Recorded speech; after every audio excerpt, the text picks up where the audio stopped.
Yeah, I've been living my life on the west side. I'ma ride till I die, getting so high. Up in the sky, blue eyes, smash the blue tide. I can feel the butterflies on the inside. And we keep doing some more. Her favorite drink that I pour, Cali got me so bored. I'm finna head out on tour. And we don't roll through the 6, we roll through 9 in the whip. The weather looking so thick, I'm about to get off the grid, yeah. Yeah, she be by my side every time I wanna run away. And I live my best life pouring up on a Sunday.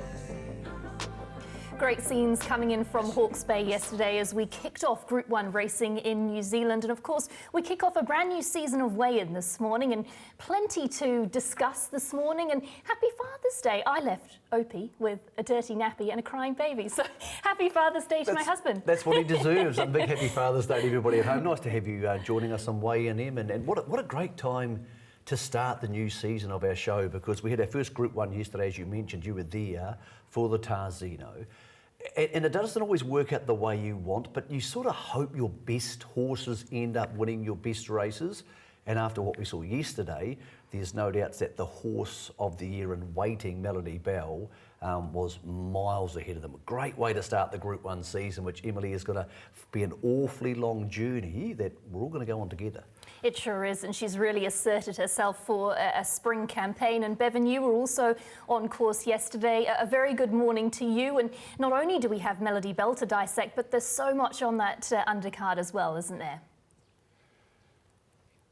Yeah, good morning, team. Welcome into the Bay, where again it is beautifully fine here this morning, and it was a day yesterday where the Queen really did return to her castle. Wasn't she amazing in the first Group 1 of the season? It was a race I went through a few times last night, and I thought, gee, there's some really nice runs in behind the winner, but she was just so dominant that, look, she really does loom as a massive force across the next couple of days of the carnival here. But as you mentioned, there was so much wrapped around yesterday with the Daffodil Day course in play here yesterday.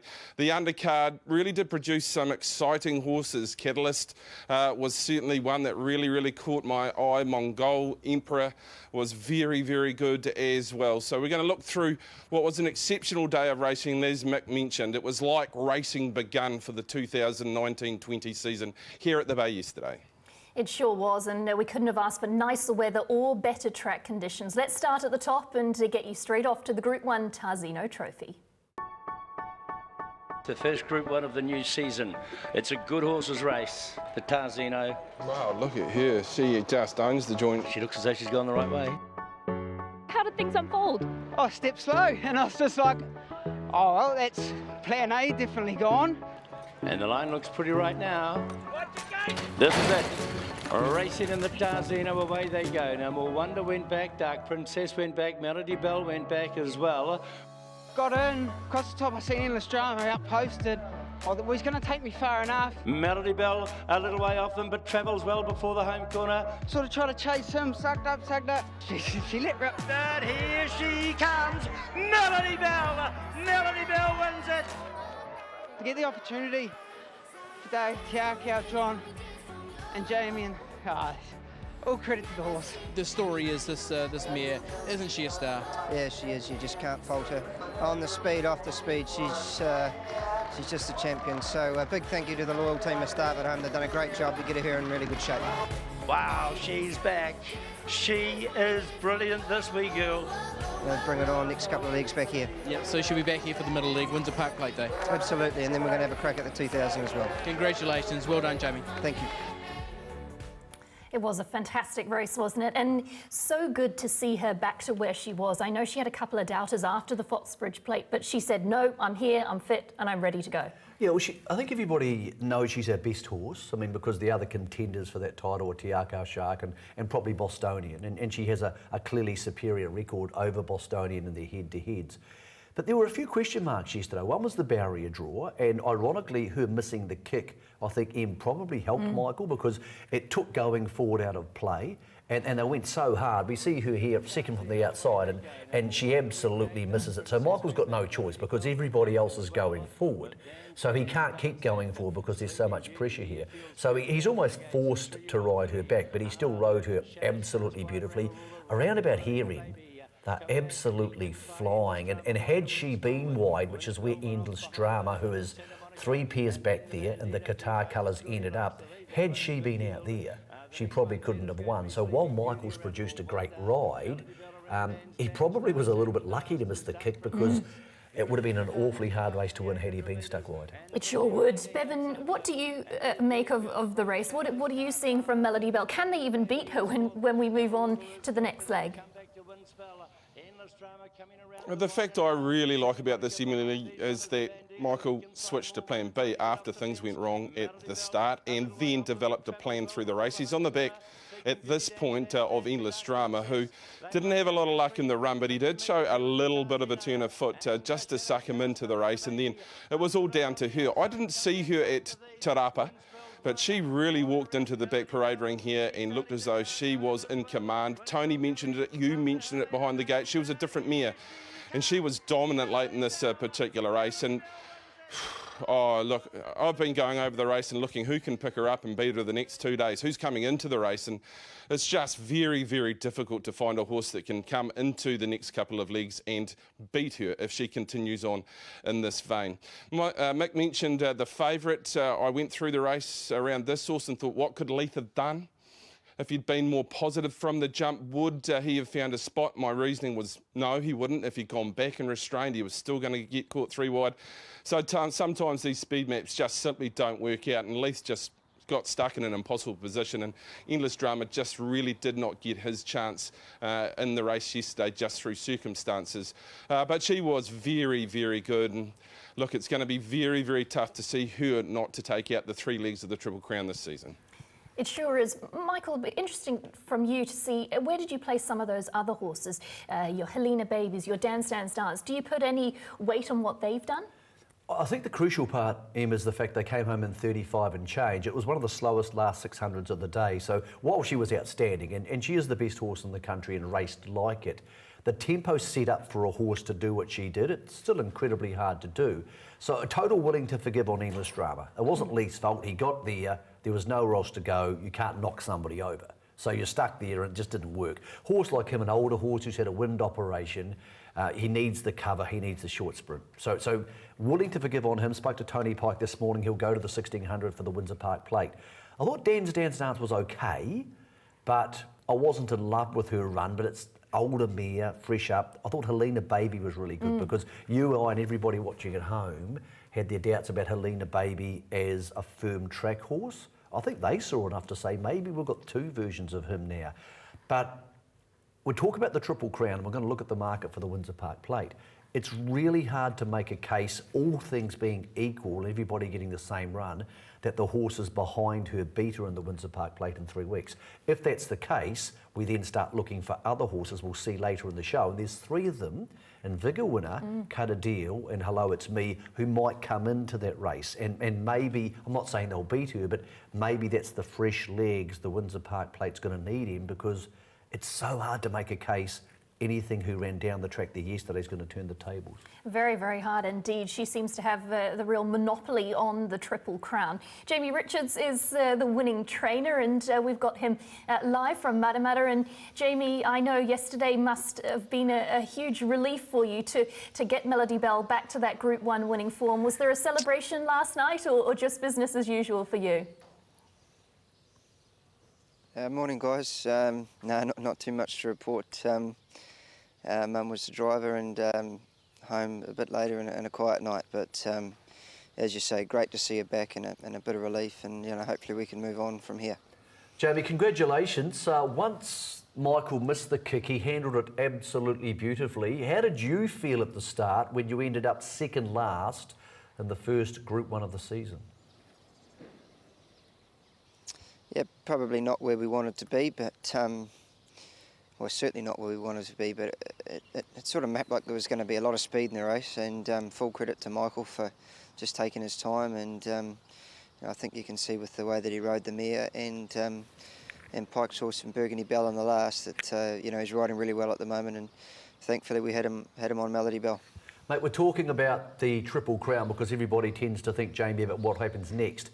Do you think that as an older mare now and a stronger mare, the 1400s her ideal, or is the 1600 we see next to her ideal, or is even 2040 metres going to be where she finds herself in her most comfort zone? Yeah, I guess 1200 is certainly too short for her now. 14 a mile's ideal, and you know, we saw that she could stretch in the New Zealand Stakes at Ellerslie in the autumn, so I don't think the 2000 metres is any problem either. But you know, she's very genuine mare. All three of those distances are going to suit her, and 3 weeks into the mile and a couple of weeks into the 2000, the timing really suits as well. Jamie, just a question from me here out of Hawke's Bay. Bevan, speaking to you at this point. Look, I got the feeling from you yesterday, post this particular race, that you felt that maybe, just maybe, going into the Te Rapa race, that you'd wanted to have done just that little bit more going into that first performance to have her really, truly competitive into the Foxbridge, and there was a big, big improvement out of the mare going into yesterday? Yeah, for sure. That second trial at Te Rapa, when Troy was on her, she just sort of got hemmed up between runners and down in the worst of the ground. Just didn't really have the good hit out that she needed. But we just had to keep moving on. We're really pleased with her leading into the Foxbridge. But she just presented like she was half a run short that day, and we haven't changed too much from then to now. Just she goes about her normal work, and the race and a couple of nice gallops had certainly brought her on and had her in really good order. Jamie, while things panned out beautifully in the end for Melody Bell, things weren't so much fun for Avantage at Ruakaka. She missed the kick, she pushed up, she had pressure mid-race. What happens next to Avantage? Is she any chance of ending up in the Windsor Park Plate where she holds a nomination, or are we more likely to see her now cross the Tasman and head to Sydney? Yeah, we'll just give her a few days to see how she comes through, Mick, and then work it out. The mile of the Windsor Park, I just don't think suits. She needs to be going 14 in 2 or 3 weeks, and then a mile a couple of 3 weeks after that. So we'll just take her along quietly. There's plenty of options for her, and we'll have a bit of a team talk Monday morning and work it all out. Okay, we're seeing her here after being attacked in front and missing the kick initially, getting beaten by Hello, It's Me. Jamie, another couple of horses we need to ask you about, and we do appreciate your time this morning. Equinox, you indicated to us on the Punters Lounge you were going to get the horse ridden cold, and that was the case. Did he give you enough yesterday to suggest he's going to get to 1400, because I know you had that concern, and therefore 1600 at Riccarton for the Guineas, or is the jury still out on whether he's just a plain sprinter? I thought it was a terrific run. Caught 3 wide, improved his spot to not be pushed 4 wide, and kept up a really good gallop. I guess if anything you might have liked to have seen him a little bit stronger on the line, but he's beaten by a very good horse, and most importantly took really good confidence when Jonathan came back and said that 14 in a mile is going to be no problem. So we've got that first up run out of the way off a bad gate, and hopefully we can have a little bit of luck with some barrier draws now and get him up to 14 in a mile. Thanks, Jamie. It's been fantastic to have you on the show this morning, and I'm sure it's the last place you want to be on a Sunday morning, so we really, really appreciate you taking the time out to join us on the show, and massive congratulations for what you've achieved with Melody Bell. Thank you. Happy to help anytime. So great to get Jamie on the show, isn't it? Just to get that information direct from him. What does this do to the Windsor Park Plate for us? Well, let's look at the market for the plate, because you have a few thought process about horses who might improve at 1600. Now, I spoke to Tony Pike this morning. Endless Drama's still going there because, of course, he won the Easter over the 1600. So, but it's hard to make a case that he'll be better suited at 1600 than Melody Bell will be. She dominates the market. Windspell was good yesterday. Chris Gibbs, we're going to text into him because initially they weren't looking to go with Dan's Dance. So if she doesn't go, and Helena Baby doesn't go, and we've just heard Avantage won't be going. So all of a sudden you're losing several horses out of this market in. Hello, It's Me, Chris indicated to me would go. When you look at that page, it's really hard to make a case the beaten horses get to Melody Bell. So here's the 3 horses I want to ask you about. Cut a Deal, I thought was really good yesterday. Young horse winning open mile pressure. Then we saw Vigor Winner, who is excellent. And of course, Hello, It's Me comes into play. Do any of those threaten Melody Bell, or are they just adding some more spice to the recipe? I can't see them been able to be competitive against Melody Bell at Weight for Age. But Bevan, you were on course as well. And of course, what did you make of those runs? Vigor winner, Cut a Deal, how do you think they're going to measure up in the Windsor Park Plate? Personally, I think they're adding spice, Emily, as good as they actually are, those horses. Vigor winner, Cut a Deal, they got perfect runs in lower grade races, and they should have won, as they did with the runs they did get in those particular races. Look, difficult to see Melody Bell being beaten going forward. I did think there was some nice runs in the race. I thought Shadows Cast on what was a very, very strong tempo early put up some performance to end up where he was. To run into that fourth position. He really did work early, and he showed a kick at the top of the straight. So if he got an inside draw and a soft lead, he'd give her something to chase. Dan's Dance I thought was okay. Comeback put up another performance, but he did pull up lame. So he has to be cleared to come back to further racing at this point. John O'Bena around Windspell spoke about maybe avoiding the mare in the next leg and taking this horse to Australia. Not overly big and carrying the 59 does weigh him down. He thought he could get into a handicap with a much lighter weight and have Windspell very, very competitive. More Wonder just got hampered a fraction inside the last 200-300 metres by the stablemate Comeback, but I thought he might pick up a little bit better. Helena Baby, I know John was putting a call into Hong Kong to maybe say let's run the second day and be on the next plane to Hong Kong. Santa Monica, okay. Dark Princess was one that probably should have finished a little bit closer, but they are good runs and behind the mare, but the mare, as Mick has mentioned, was just so dominant that I think those runners coming into the race from outside what was here yesterday are just really adding spice. She is the one and she is the queen in this part of the world. And it's going to be a remarkable achievement if she can do it, to be able to be effective across all three of those distances. A really valuable part of our race review is, of course, getting the information from the beaten jockeys. And here's a look at what they had to say after the Tarzino Trophy. They're all so close yet so far. Yeah, what can I say? Windspell, he just gave me such a great ride. Tried hard again, and he's run second too. We'll have to say she's the best mare racing in New Zealand at the time. Yeah. What do you think? Can he turn the tables if he was able to come back here in the middle leg? Well, you always got to hope so. I think she's something special. He just goes out. No, he's better. He needs his Group 1. He deserves the Group 1, and I think he can get it, whether he comes back here or whatever his next step is. Yeah, you know, he tried his guts out. He didn't lay down, and yeah, just if he doesn't go to Hong Kong, I'd prefer even ride him in a mile. You know, I just think he's going to go the distance, and you know, he did well today. Yeah, first up, wide gate, use him a bit. Sort of did what he did in the Thornton. He's kicked on the turn, and I was quietly happy there. But how he stuck to his guns, it was a brilliant run, a good training effort by Mark, and a lovely horse. Yeah, decent draw. Could he be able to win a middle leg? Well, I think any draw he'd probably be able to win the middle leg. The miles is probably his go, and he'll have that run under his belt. You've got to take nothing away from Melody Bell and all the others, but he's a Group 1 winner, so yes, he's a chance. I thought she went really well, especially going forward to the further distances and stuff. Just sort of got in a bit of an awkward position early and then had to drop back over to the fence, but she made really nice ground up the straight and was definitely hitting the line well.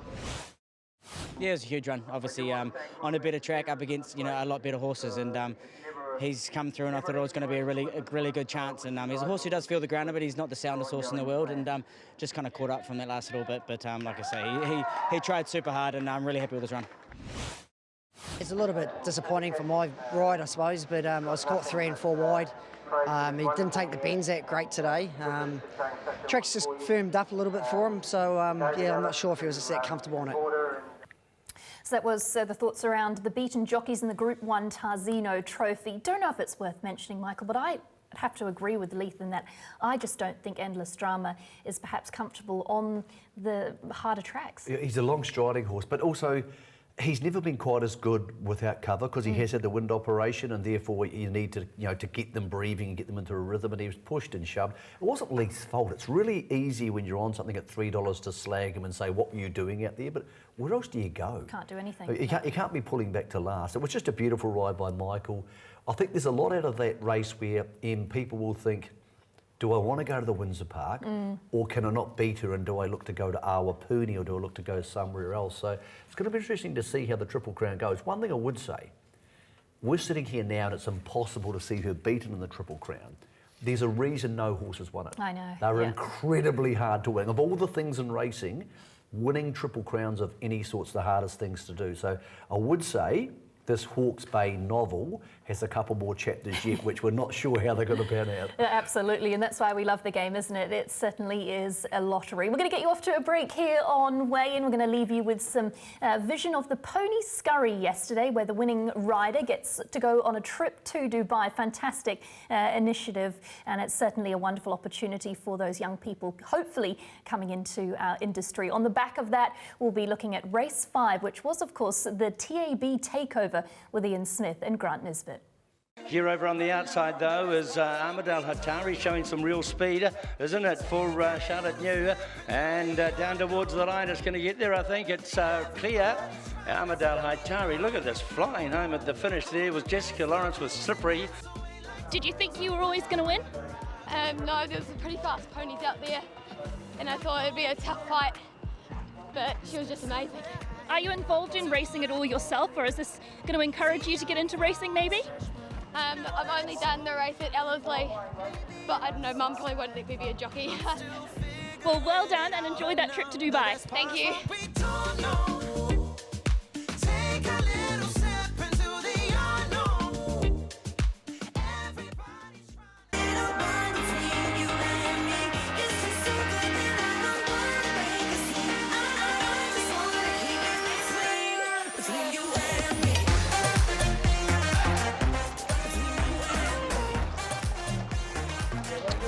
Yes, it's a beautiful day in Hastings, first Group 1 of the season. Good crowd in attendance as well, and a lot to look forward to. We're coming up now to race number 5 on the program. This is a listed event for the 3-year-olds, and well, Ian Smith and myself hopefully will make some sense as we build into this race, and we don't make absolute fools of ourselves, Smithy. We'll do our best, though. No, we'll do our best, but I must say these guys get it pretty easy, don't they? I mean, how would you like to be Sweeney and Popperwell sitting on the sideline at Invercargill at 7:30 on a cold August night? No, this is nice. Sun on your back. Must be an easy job. It's been a long time in broadcasting, Smithy. Do you remember when it all began and how long ago it was? Well, it was almost the day I walked off the cricket field, Aidan, so I was very lucky. Not very often you I'm not Aidan, stop it. Oh, sorry. How long and the first time, do you remember? Yes, Bevan, I do. Very excited about it, actually, because I do follow it. I sit and watch you guys a lot, and it's great to be here on Group 1 day. Really fantastic, and it's been a buzz, actually. So, yeah, I look forward to it. Hopefully we did okay. So when they're in a parade ring, it's very brief, is it? Yeah. Okay. Yeah. I assume so, yeah. What were your thoughts when they said, Smithy, come along and do a race today? I was crapping myself a wee bit, really, because you know what it's like when you step out of your square. So, look, I worked pretty hard about it. I've got pages of notes I never got a chance to use. Yeah, you'll find that. Can I do race 6? No, honestly. No, I had so much and not enough time. It just flew by. And Nisbo, working to Nisbo, you're never in trouble, because if you just look blankly at him, he'll come up with something. So if I look at it vacant, mate, just repeat what you said. It was fun. I really enjoyed it. I got an appreciation for what you guys do. My wife said I've spent too much time watching you guys at work, and now I give a greater degree of admiration for both of you. There you go. We were a bit nervous, both of us, because one horse tossed the rider at the barrier, and we thought, oh no, please, we don't want to have to fill for 2 or 3 minutes. That's what you and I need, trouble at the start. Yes. Fill for another 2 minutes, boys. Good. Okay. Well, let's talk about the cricket. No, let's not talk about the cricket, shall we? Our biggest fear, I think, was the farrier coming in, because that can take 5 minutes, and you've got to fill. So, no, we got by, I think. I really enjoyed it. Okay, any chance of taking my job? No. Oh, it was awesome to have them on course yesterday, wasn't it? It just added such a buzz to the whole event, having them there, and for a good cause, but also really enjoyable for me working alongside them, and I'm sure people at home, just to get that different mix on the day. And look, there's a real synergy between football players and particularly cricketers and racing. So many of them, Brendan McCullum being the obvious, who love their racing. And I've asked a lot of cricketers about it, and it's the simple reason that they spend so much time on Saturday either in the field or waiting to bat, and there's nothing else to do, so they listen to the transistor radio, or these days watch on the phone and listen to the horse racing. Same with the rugby players and the league players. The night before the game, they can't go out. So they're at home and they're watching trackside or live sport. So a lot of sports people, we have so many of them in the country, do love the horses. They got to preview the Sir Colin Meads, ironically, Al Rocker Trophy, and what a good race it was. Ooh, yeah. We knew it was going to be a good race, but I didn't quite expect to see what I saw from Catalyst, because I think early season 3-year-olds, you hope good horses turn up, but did you expect that? No, not in anything did I expect that, especially coming off the back of a new Plymouth effort. You're thinking, okay, that was good, but are you going to be able to do that in a high-pressure race? And absolutely could do that in a high-pressure race. And we can have a little look at it a little bit later on. But Bevan, you were there as well, and it was stunning, wasn't it? It was a stunning win of a really good horse. Just reflecting back on that little piece, I just want to make Smithy and Nisbo aware that it wasn't me that edited that piece, it was one Marianne 20-minute. It was great to have them here, wasn't it? And they're two blokes that make you feel as though they're sitting next to you on the sofa at home talking cricket, talking rugby. And I'd also just like to add, we might have had a couple of doyens of broadcasting in this country here in these two seats, but I also think, and he'll probably give me a clip for saying this, that we had one up in the commentary box because I thought he was on point yesterday, T. Lee. But yeah, Al Rocker, look, they spoke about, they saw some glowing terms when it went to that first start, and clearly things didn't quite work out of a couple of very good trials. Clayton's been very, very bullish on this horse, and they went to New Plymouth and blew them off the racecourse. And I had heard a few rumours behind the scenes about what they expected here yesterday from Catalyst. And I know at the start Kurt came across and actually caused a fair bit of interference, which may have just allowed this horse to get across so easily to the outside lead position, but what it did inside the last 200, 300 metres was spectacular sectionally, and it could have gone quicker. So if you've got a racing pattern, Mick, where you can jump, find a position and then quicken off a good strong tempo, look, you're a very difficult horse to beat anywhere you go. So here's the start, and that's a bit of a disaster for some of those drawn just towards the inside of Catalyst.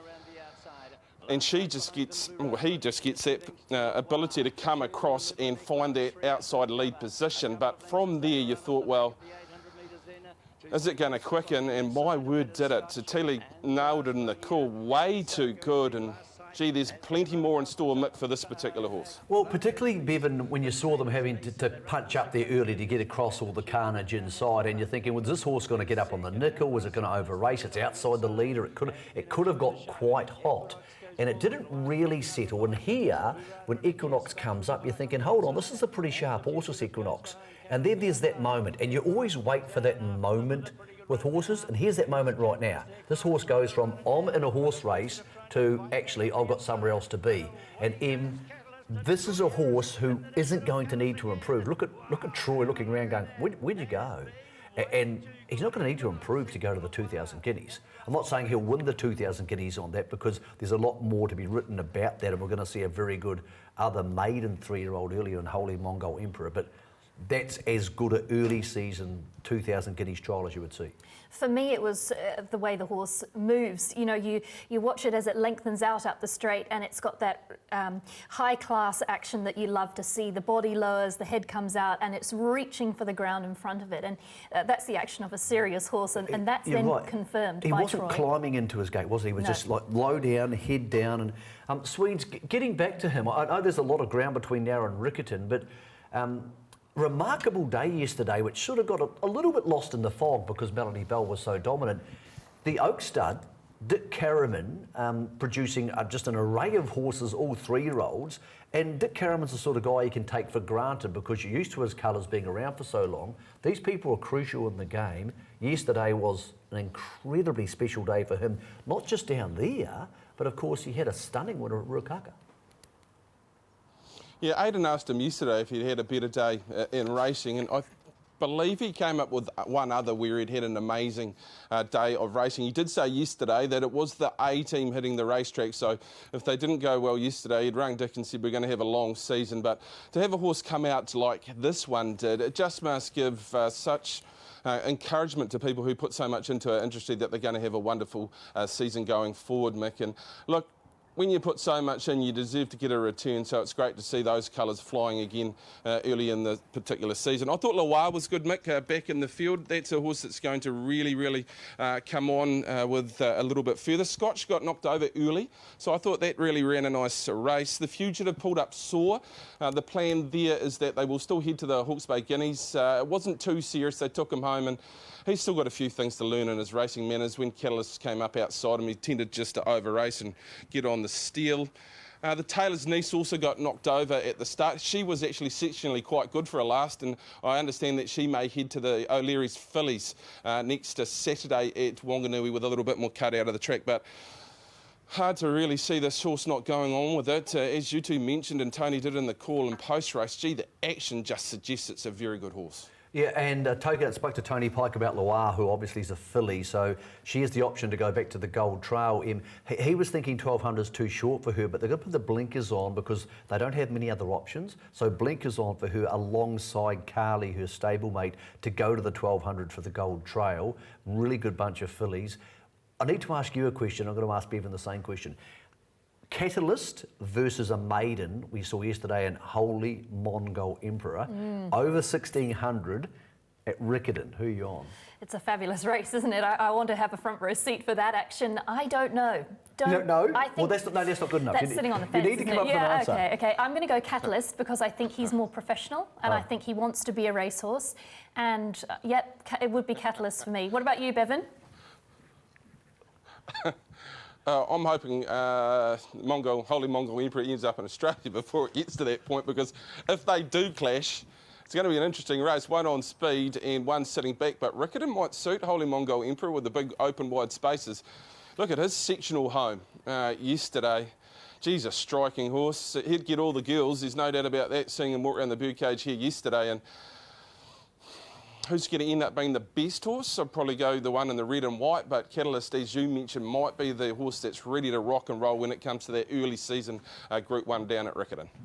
Well, we've got to put that on the bench, the Catalyst race, and we certainly have to move on because we've got plenty more to get into. The next one being the Reliable Man Trophy, which featured Cutter Deal and a very gallant Sultan of Swing in second. Let's get into the race analysis. Cutter Deal was good, always had ability, but wonderful to see this horse back.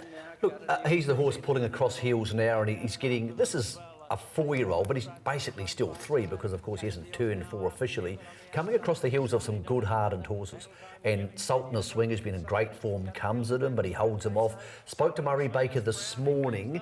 They don't really have many other options, and so they're thinking Australia's won, but more likely the Windsor Park Plate. So I'm not saying he's going to turn up and beat Melody Bell, but Swings, as we come back to you, he's all class. I get the feeling last year they had to extend to the Derby with him, but I don't think he's a Derby type horse. I think they're going to find their comfort zone somewhere between 1,600 and 2,000.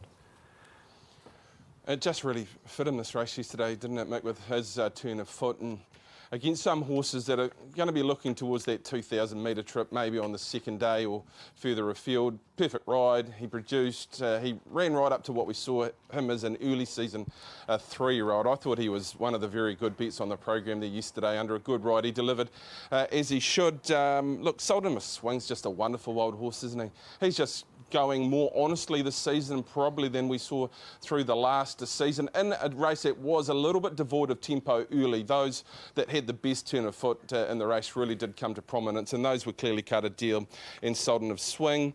Back in the field, Authentic Paddy, he's probably going to go to the metric mile. I thought he was a little bit plain, to be fair. They were happy with Wait a Sec. He'll go to the metric mile, 2,000 middays, and hopefully line up on the last day in the Group 1.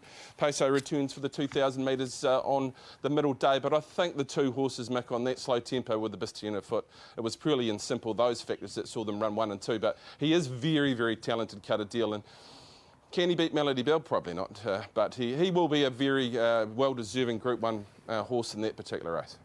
He sure will, and of course, Bevan, you'd have to also consider that they've got the blinkers still up their sleeve as well, and we just saw in that slow-mo over the line, the little ears flicking back and forth, just having a look, waiting for Sultan of Swing to come up, so that maybe can add a little bit more to that horse in the future. Let's get you to some aftermath here, and it is from Mike and Sharon Craig. They were owners of Dundeel, and they're enjoying great success with the progeny of Dundeel as well. Mike, that is some return, isn't it? What's it like watching on? Oh, it was fantastic. Oh, it's so great to see him come back at that. It was just fabulous and a lovely ride. He had a beautiful ride all the way through, so really happy for that, really. Sharon, were you sitting comfortably in the stand watching on? I don't know about comfortable, I was a bit nervous, but it's great to see him come back. Andrew and Murray have done a great job, And with such a clinical performance, I guess it gives you confidence for what's coming up in the spring. Yes, I know, like going forward, I think Murray's got a program mapped out for him, and so hopefully that'll all come to fruition now. And so Murray won't mind if you share that with us. What's the plan? I'll leave you up to you. Go and talk to Murray about that. Does it include a crack at one of these Group 1s coming up? I think so. I hope so. Yeah. Well done. Windsor Park, hopefully, and then maybe Livermore. There you go. I knew we could count on you, Sharon. Well done, guys. Go and celebrate this as well. So great to get the winning connections there, and so good to see all the winning owners. It's something, they go to the races, you pay a lot of money to have these horses in training, and it's fantastic to see them. Let's be honest. You've had lots of horses in your life, but Done Deal's your favourite. He's your, boyfriend, isn't he? So when Cut a Deal wins, you're like, oh, that's another one for my boy. It is. You love him. Yeah, that's exactly what I do. Was he a nice horse to be around? Can I also say he had a winner in Australia as well, Super Seth? Yeah, just so note that one down. If you had a choice in your life that you could only have met Opie or Done Deal, which one would you have wanted? Thank God they came at different times. Okay, that's all I can say, all right? Swedes, just getting back to you, we've got a package of other races to show, but Vigor Winner versus Cut a Deal. Which one of those do you want? Oh, Mick, you asked some very good questions. I'll take Vigor Winner over a little bit further. I think Cut a Deal might just have a slightly quicker turn of foot, as we saw yesterday. There's not a lot between them in my personal mind, Mick. You've asked the question to me. What do you think? Which one would you go with if you wanted to own one of the two? Turned it back on you. I think Cut a Deal has the ability to win a good 1,600 metre race. I could see him winning a Rich Hill Mile. I'm not sure if he's a true 2,000 metre horse. I think Vigor Winner might get out to that, but gee, they're both lovely horses. The one thing I would say about going to Wait for Age, because they indicated yesterday when you spoke to Mick Brennan that they might go to the Windsor Park Plate. They both come in very poorly. They'll get him with 57 kilos against Melody Bell with 56.5. So tough. It's not easy. Yeah. Let's move it along. We've got races 2, 3, 4 and 10 to have a look at. They run down to the 350 metres. So this was the race with the interrogation, the Inquiry. Yeah. That's the word I'm looking for. So Jennifer Eccles is on the outside of the green, and it wasn't Donovan's fault. She just ducked in and he put the whip through the other side and tried to straighten her, but it cost Leith and Carly, who are second there in the Daffodil Colours, the initial tempo into that gap, and that was reversed in the room. We'll get back to that in a second, but both fillies very, very good. It wasn't anybody's fault, it was just one of those racing incidents. Charlotte O'Byrne did a wonderful job in this one, didn't she? She had a high pressure situation here, riding a $1.70 favourite, and I just thought she rode this horse to perfection in Vigor Winner to get it home. She's looked after the horse, she's thinking of its campaign later down the track, and she's just produced it at the right time for a lovely soft win. With the apprentices, you always worry they're going to push the button too soon, but she actually waited and waited and waited, and if one of the senior riders produced that patience, you'd be really proud of them. So lovely ride by Charlotte. Germanicus, interesting horse here because there's two factors to watch. Germanicus gets through on the inside to win. Look at the horse down the outside in the red colours. Everybody saw this. Now, Germanicus is excellent in the Danica Guy colours. It's actually out of Saint Germain, who Saint Germain actually won the Gold Trail on this track and raced at Group 1 level for John Sargent on this track, but Holy Mongol Emperor was the horse everybody was talking about after the race. Burgundy Bell is the next one that we highlight in the last of the day, and it brought up a double, didn't it, for the Tangerine, and it was a really nice effort by this horse coming down the outside to get up and score with that horse in front, giving them something to chase. It was beautifully timed, wasn't it? As we come back to you, Swedes, there was a lot to digest out of that. Vigor Winner, you spoke about it yesterday. Charlotte was absolutely inch perfect on that one. Let's go back to the inquiry. We had some excellent head-on footage, and again, I don't blame Donovan. She just dodged in and he went through the other side and put the whip to the other side. So he did everything he could do, but he did it a little bit too late. And I had a funny feeling when we saw the head-on here that this was close enough to a fait accompli. Yeah, it's only minimal movement, but it's enough, isn't it, Mick? And when you take into the fact, when I heard Noel McCutcheon ask Donovan, did you feel as though you struck the horse over the face, and you can see it there. The horse flinches, Kaylee, and just being denied the run, which I think was clearly established by Leith in the run early at the 200 metre mark. If he'd gone through that gap, he wins. Probably got cost a length, Mick. Noel McCutcheon, I know when he's looking at these sort of inquiries, first you establish if there is interference, and there clearly was, and then he likes to assess a margin that it costs that particular horse. And so if you establish it's a length, the margin's only a head in the finish, and so I think it was very, very clear-cut that they were going to overturn that. It wasn't a lot of movement from Donovan, was it, Mick? So he's a little bit unlucky to be put on the sidelines, but when there is a relegation, you understand that the stewards do have to follow through. There was a slight bit of movement from the inside horse as well, just to contribute to that, but yeah, I think this one was done and dusted a long way out as soon as you saw the head-on vision and the margin at the line. I think it's easier to cop, Bevan, because it's not a black type race. And if it was the Gold Trail, it'd be really hard to cop, because for the fillies, a Gold Trail's worth hundreds of thousands of dollars. So looking at those ones, Bevan, and obviously there's plenty more to join the fray. Spoke to Murray Baker this morning. Aretha, who was really good last season, will go to the Gold Trail. And I wouldn't be surprised, Bevan, to see Alaloon can drop out of the Tarzino into a Gold Trail. So all of a sudden, that Gold Trail was turning into a really serious race. I found it really interesting what they did with Alaloon yesterday, Mick, in the big race. I think Rosie was clearly riding to instructions to really hunt the young horse out of the gates. And look, she fell out of that race sort of early on in the home straight. I would have thought that they'd allow her to settle back and just have one crack at them as a young horse with a light weight. So I just hope they've got a horse left there, Mick, actually, after seeing her pushed out of the gates quite so hard in that particular race.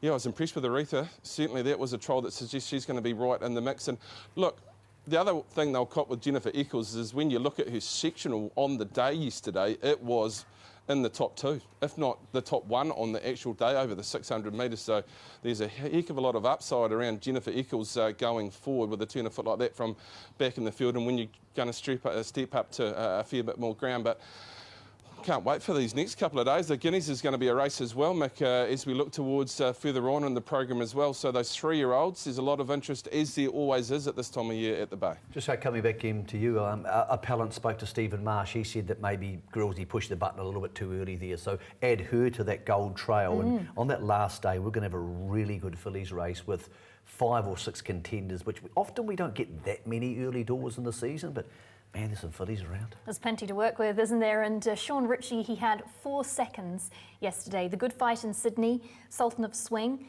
He had a 3rd with All Paid Up, and Jennifer Eccles relegated. So his team are running well, but geez, how's your luck?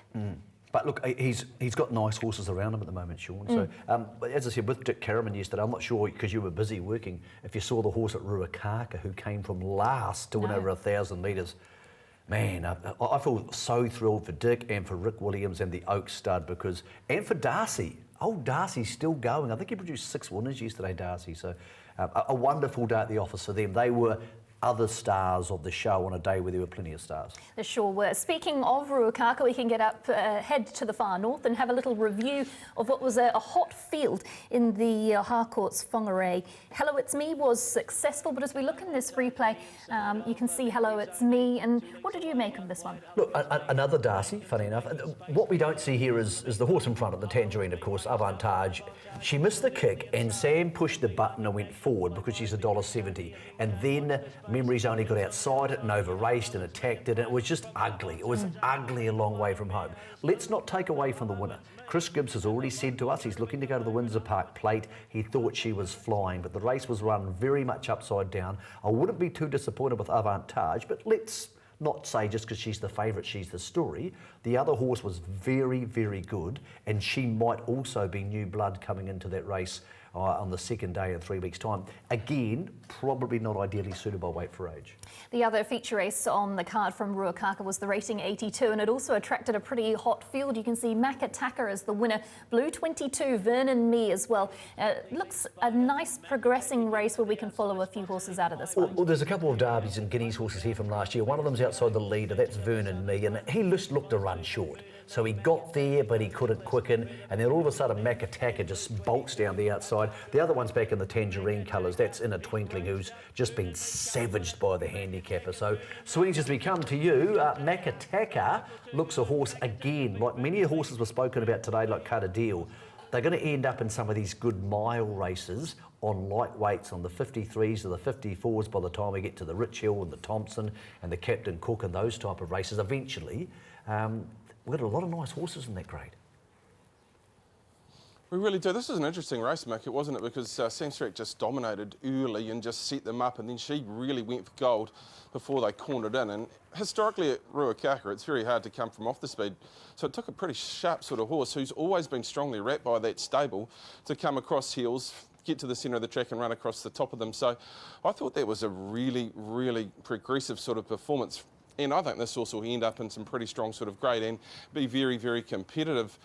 Prior race, Crown Prosecutor, I'm not sure that I was disappointed in his run. I was fractionally disappointed in Avantage, Mick. I thought she might have found a little bit more kick, but it generally never goes right when you miss the kick and boot up. So there's a forgive card to be played there. Verna Means going nicely as well, but if you want to find the performance, Mick, from Ruakaka yesterday, you mentioned it in the Oak Studs colours. That was a horse to be following for sure. Yeah, it's remarkable all these three-year-olds have emerged, and that's what you hope for, Bevan, this time of the season. You hope you regenerate your crop. But a lot of these horses only have 1 or 2 starts. It was a maiden, 1,000 metres at Ruakaka, winning coming from last. If you watched races at Ruakaka for a decade, Sweens, you might see that 3 times. Yeah, you don't see it. You actually do not see it. So, look, the horse is going to be tested up in grade, that is for sure, and there are some pretty serious 3-year-olds coming out, but you can only judge on what you see, and what I saw there was a horse that has a very, very good ability. Just one horse I wanted to mention, we saw the last race there yesterday. When you go through Neil's Form Pro ratings, the last race in those 200 metre sectionals to the 600 metres was run as hard as any race on the program.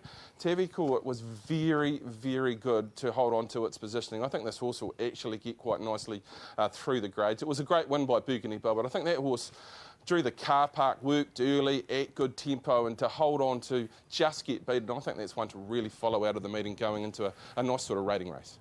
Thanks, Bevan. One for the Black Book. It's been great to have you on the show this morning, and I hope you're going to be going home to a lovely Father's Day spread from your kids.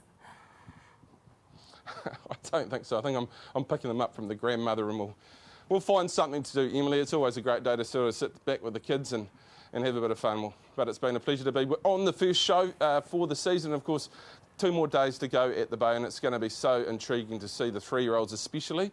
The Group 1 always carries a lot of kudos, and I just love to see a good mare back at the races, and it was great.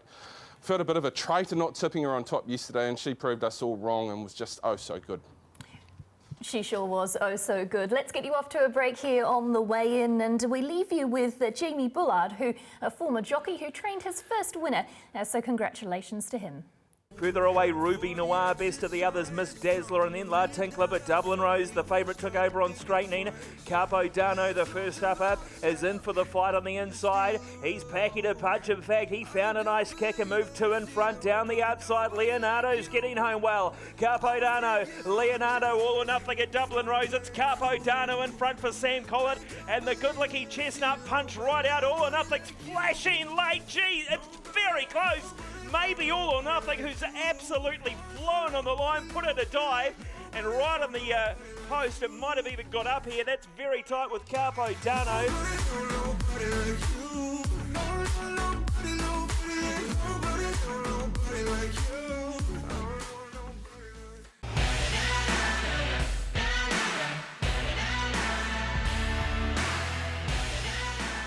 In news this week, there'll be no limits on Te Akao's quest to defend their Karaka Million crown in 2020 with an impressive trial win by their $1.4 million sales topper.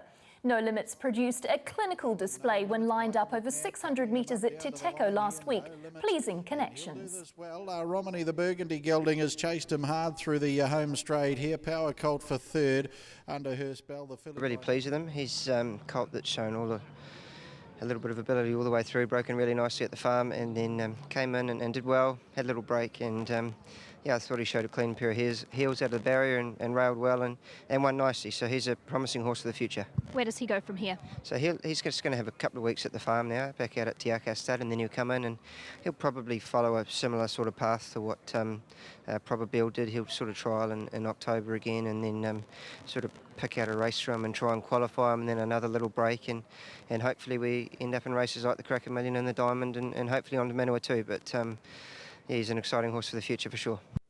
The son of Savabeel will now have a short break before being set for group racing over summer. That, along with the Karaka Million, will also include the Sistina Stakes at Ellerslie and Sire's Produce Stakes at Aupuni. A steady flow of northern horses have arrived in the South Island as they continue preparations towards New Zealand Cup Week, now just 9 weeks away. Runners from the Stephen Marsh stable and Te Akau are domiciled in the south, with Te Akau lining up 6 runners at Friday's Ashburton meeting. They need to have a run somewhere, and most of them have had a couple of trials under their belt, and they just need to get out and get some mileage into them, and they'll all improve a bit with it. What are some of the key racing targets for the team down here? Just some of the older horses, just to get them through the grades. They'll work their way through if they're good enough, and the 3-year-olds obviously are down here if they're good enough for the Guineas races. Tributes continue to flow following last week's tragic death of star shuttle stallion Roaring Lion, who succumbed to complications following recent surgeries for colic. Last year's champion 3-year-old won 4 Group 1 races from a mile to 2,000 metres. In describing Roaring Lion as a horse of a lifetime, Qatar racing manager David Redvers told UK media that he personally lost a mate. It took us 25 years to find a horse like that, and I hope it doesn't take another 25 years to find another one like him. He's certainly the horse of our lifetime. You know, as an organisation, Qatar Racing, Tween Hills. He was Sheikh Fahd and Melissa's favourite ever horse. He was my favourite ever horse. I led him every single morning, walked him, and he was a mate. You know, so everyone says, "Oh well, at least he didn't have 2 legs. He had 4 legs, and he was outside the kitchen door," and all those things nice people say when they're trying to make you feel better about a bit of a bereavement of the horse. But it was a bit more than that. He was very special, and he meant a lot to an awful lot of people. That the fan base he had, it only really becomes apparent when something dreadful like this happens. Injured jockey Ty Angland will be the recipient of $1 million Australian dollars thanks to a generous donation by the Kwok family, owners of champion racehorse Beauty Generation. Angland was left quadriplegic after he fell from Go Beauty Go at Sha Tin in November last year. The father of 3 spent considerable time in Hong Kong during a successful tenure which yielded 140 winners. The $1 million cheque was presented by the Kwok family at a gala dinner in Hong Kong last week. Back home, where Waikato trainer Brendan Horton enjoyed success as he saddled up his final stable runner at Ruakaka yesterday. Double Impact was Horton's final New Zealand winner after he accepted a position as assistant trainer to expat New Zealanders Trent Busserton and Natalie Young at Cranbourne. I'm going to head over there on the 15th of September, so it's all happened fairly quick. Double Impact, that's sort of my last runner. Keith will take his licence out now and just continue on. So, it's happened pretty quick, but just really looking forward to getting over there and getting stuck into things. And we wish Brendan Horton the best of luck with his endeavours across the Tasman. Speaking about across the Tasman, of course, it is with great sadness that we heard of the passing of Melanie Tyndall in a race fall at Darwin. And of course, we lost Michaela Claridge earlier in the week in an accident, a training accident at the track. Just awful, terribly sad news, and just thoughts with their family and connections. Anytime anybody goes to work and doesn't return home, it's horrible, and it's the nature of the game, but you sometimes wish it wasn't. And it's incredibly, it's horrible stuff, and we know it is. And closer to home, we have had a setback for one of the most popular guys in northern racing, and that's Richard Yule. Richard was working on a horse on Tuesday at his property at Waiuku, and the horse shied because a dog ran past it. Richard got knocked backwards onto the concrete and has been out of consciousness since then. Now, he is in Auckland Hospital. He's in an induced coma, and they are hoping that they will try to bring him out of that coma tomorrow, being Monday. So It doesn't sound good. He does have some brain damage and a bleed on the brain. There's a lot of rumours circulating around about Richard that his fan would be more comfortable if they weren't. Some of those rumours were pretty horrible. That people thought Richard had passed on. He hasn't. He's in Auckland Hospital. He's in good care, and our thoughts are with him and his family. We're hoping for the best possible result out of that very popular guy, Richard Jewell. Well, we fingers crossed, and as we said, thoughts with all the families and connections with those recent incidents. Let's get you continue across the Tasman, of course, with some exciting racing. Yesterday we had the Memsie Stakes, we had the Ming Dynasty, the San Domenico, and a Kiwi win. Yeah, and the Memsie, sponsored by New Zealand Bloodstock. Look, Alize stomping down the outside here, but she's too late. So Scales of Justice wins this, but that wasn't the feature race we wanted to talk about in Australia. That comes up next. Here's the Ming Dynasty coming out of a very wet Rose Hill and the first New Zealand group success of the season. Of course, who else would it be? Murray Baker and Andrew Forsman. Look for the horse stomping down the outside. Here's Quick Thinker. Now, Rhaegar in behind in the Jon Snow colours is going to finish 4th here. But this is a really big win. Spoke to Murray this morning. Both these horses have the potential to go to the Gloaming Stakes over 1,800 metres in a month. They could sneak a race in between. That horse winning in the OTI colours. Then they go to the Spring Champion Stakes, and then, if they're going well, potentially to the Derby. Here's the San Domenico, which probably is ruined as a form race by the very wet track. Exceedance wins it, and look, he was really good, but not sure this form's going to stack up. Entirely heading forward because of the wet track. Just getting back to Murray and Andrew and their horses. First group win of the season yesterday. Won 25 last season, 25 black type races last season. They have Long Jack on the plane today and Madison County to Melbourne. Madison County looking to start about the 27th of September. So they're attacking Sydney and Melbourne, and then they'll try and work out among all that, with those three-year-olds on the ground, who heads towards the Derby, of course, at Flemington.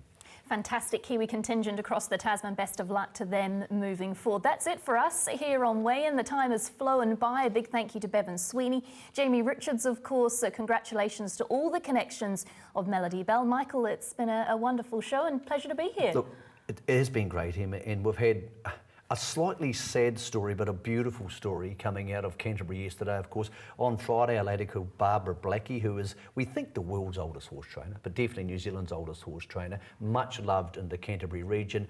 Barbara turned 100 on July the 20th. She celebrated with a glass of champagne, and she has left us on Friday and left a wonderful hole and legacy in Canterbury racing. So, Em, as we go to the break, great to have you here as the new host of Weigh In, but here's our tribute to the now departed lovely Barbara Blackie. There you are, yours, ready to roll. As soon as Terry gets here. The Riccarton stabling area won't be quite the same without the grace and poise of much-loved trainer Barbara Blackie, who passed on Friday, having celebrated her 100th birthday just a few weeks ago. Her secret to longevity, an active lifestyle, of which racing was a massive part. I was brought up on a farm and we worked fairly hard on that, I guess. And we were always active. And it becomes a lifestyle. You just don't sit down and do your knitting. Devoting her life to multiple equestrian disciplines earned Mrs. Blackie a Queen's Service Medal in 1983. And she held an active trainer's licence for 45 years. And while only ever training a small team of horses, they kept her active. I've always been active, I'll put it that way. And I don't know, I don't think about it. I just do what I have to do. Since her passing, there have been wonderful tributes paid to Mrs. Blackie, not least of all the words shared by her stable rider Terry Mosley, who so eloquently stated that Mrs. Blackie had a wonderful innings, an incredible quality of life, and that, he said, is gold.